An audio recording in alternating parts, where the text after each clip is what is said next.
আছে বলো? জেদ।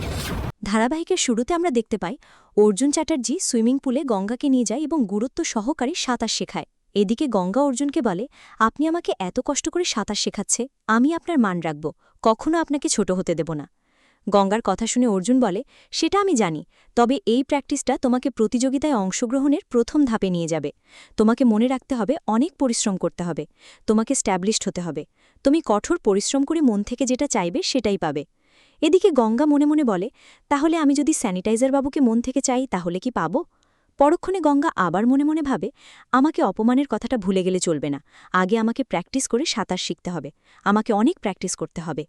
এরপর আমরা চ্যাটার্জি বাড়িতে দেখতে পাই, বাড়িতে ঢুকতেই শালমলি জিজ্ঞেস করে, অর্জুন তুমি এই সময় বাড়িতে কেন? তখন অর্জুন বলে, আসলে গঙ্গাকে প্র্যাকটিস থেকে নিয়ে আসলাম, তাই সোজা বাড়ি চলে এসেছি। গঙ্গার প্র্যাকটিসের কথা শুনে শালমলি হাসতে থাকে আর বলে, তোমার এত দায়িত্ব ও কর্তব্যের মধ্যেও তুমি গঙ্গাকে অযথা সময় দিচ্ছ? তোমার কি মনে হয় গঙ্গা সাঁতার শিখতে পারবে? গঙ্গা কখনোই নিজের পায়ে দাঁড়াতে পারবে না। এদিকে অর্জুনের মা এসে রাগান্বিত হয়ে বলে, বাড়িতেই সার্কাস খেলা আর কতদিন চলবে?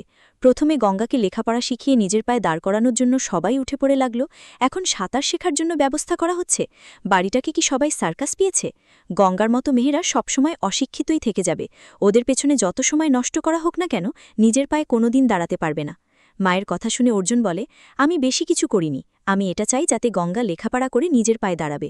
আমি নিজে যখন খুনির অপরাধ মাথায় নিয়ে ঘুরছিলাম, তখন অশিক্ষিত এই গঙ্গা মেয়েটাই কিন্তু আমাকে নির্দোষ প্রমাণ করেছিল, আমাকে বিশ্বাস করে আমার প্রাণ বাঁচিয়েছিল।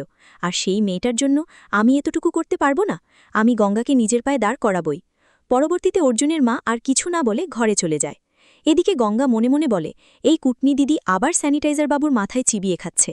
পরবর্তীতে আমরা দেখতে পাই, শালমলি ঘরে যেতেই গঙ্গা বলে, আমি যদি নিজের পায়ে দাঁড়াতে চাই তাহলে তোমাদের সমস্যাটা কোথায়? একটা কথা মাথায় রাখো, আমি গঙ্গার খেটে খাওয়া মেয়ে, তোমাদের মতো সুখের পায়রা না। গঙ্গার কথা শুনে শালমলি বলে, তুমি কিসের ভিত্তিতে এত কনফিডেন্স দেখাচ্ছ? গঙ্গা চিৎকার করে আগুন ভরা চোখ নিয়ে বলে, আমার জেদ আছে, আর সেই জেদ ধরেই আমি সাঁতার শিখব, লেখাপড়া শিখে নিজের পায়ে দাঁড়াবো। মেটে গঙ্গার খেটে খাওয়া মেয়ে যদি একবার জেদ ধরি লড়াই শুরু করে, তাহলে তাকে আটকানোর ক্ষমতা তোমাদের মতো সুখের পায়রাদের নেই। গঙ্গা এটাও বলে যে তোমার অস্তিত্ব কিসের? ওই ফুলটুসি দিদির সাথে হাত মিলিয়ে তুমি শুধু কূটনীতি করো। আমি কূটনী দিদি একটা কথাটা বলে গঙ্গা ঘরে চলে যায়। এদিকে গঙ্গার মুখে কূটনী দিদি শুনে শালমলি রেগে আগুন হয়ে যায় এবং মেজকাকি বলে রাগান্বিত হয়ে অর্জুনের মা কাছে গিয়ে বলে, গঙ্গা আমাকে চোখ রাঙিয়ে কথা বলেছে, এমনকি আমাকে কূটনী বলেছে। আমি গঙ্গাকে কালকে কিছুতে প্র্যাকটিসে যেতে দেব না। মেজকাকি, তুমি আমার সাথে থাকবে তো? এখন অর্জুনের মা বলে, তোমার যেটা ভালো মনে হয় সেটা করো, আমি এসবের মধ্যে নেই। তবে অর্জুনের বাবা সেন্টার থেকে ফিরে আসুক, তারপরের একটা বিহিত করেই থাকব।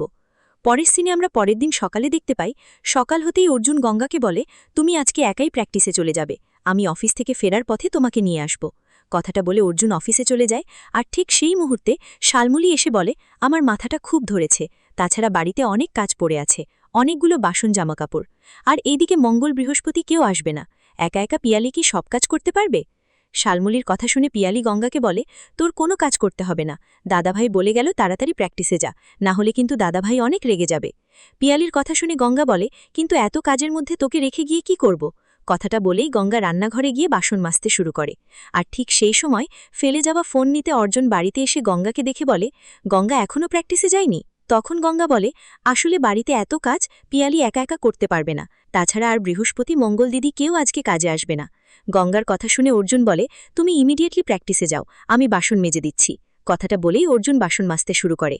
এদিকে শালমলি মনে মনে বলে, অর্জুন বাসন মাজবে, এটা যদি বাবা জানতে পারে তাহলে অনর্থ ঘটে যাবে।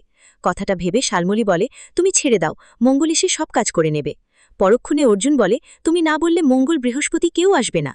শালমলি তখন কিছু না বলে চুপচাপ দাঁড়িয়ে থাকে এবং অর্জুন বলে, গঙ্গা পারবে কি পারবে না সেটা সময় বলবে, কিন্তু এখন ওর মধ্যে যে চেষ্টা আছে সেটাকে কাজে লাগাতে হবে। তাছাড়া গঙ্গার অনেক চেষ্টা আছে সাঁতার শেখায়, তাই বলছি বড় বৌদি, তুমি গঙ্গাকে প্র্যাকটিসে যাওয়ার জন্য আটকাবে না, কোনোভাবে ওর প্র্যাকটিস স্কিপ করার চেষ্টা করবে না। কথাটা বলে অর্জুন অফিসে চলে যায়।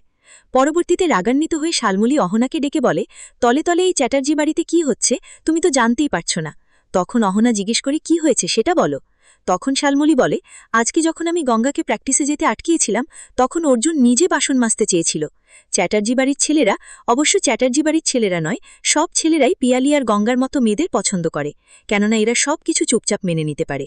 শেষ পর্যায়ে আমরা দেখতে পাই প্র্যাকটিস থেকে বাড়ি ফিরতে পিয়ালি বলে আজকে বড় বৌদি খুব রেগে গেছে, এমনকি অহনা বাড়িতে এসে হয়তো ঘরের মধ্যে আবার গুজুর গুজুর শুরু করেছে।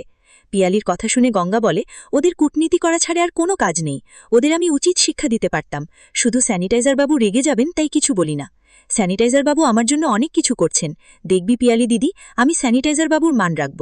আগামী পর্বে আমরা দেখতে পাব ইন্টারন্যাশনাল সুইমিং ক্লাবে গিয়ে অর্জুন অহনাকে বলে সব ক্লাব থেকে যখন গঙ্গাকে প্র্যাকটিসে নিতে না চাইলেও আমার তখনই সন্দেহ হয়েছিল এই সব কিছু তোমার জন্য হচ্ছে। তবে একটা কথা মনে রেখো, গঙ্গা ইন্টারন্যাশনাল সুইমার হবেই, গঙ্গাকে আমি নিজের পায়ে দাঁড় করাবই।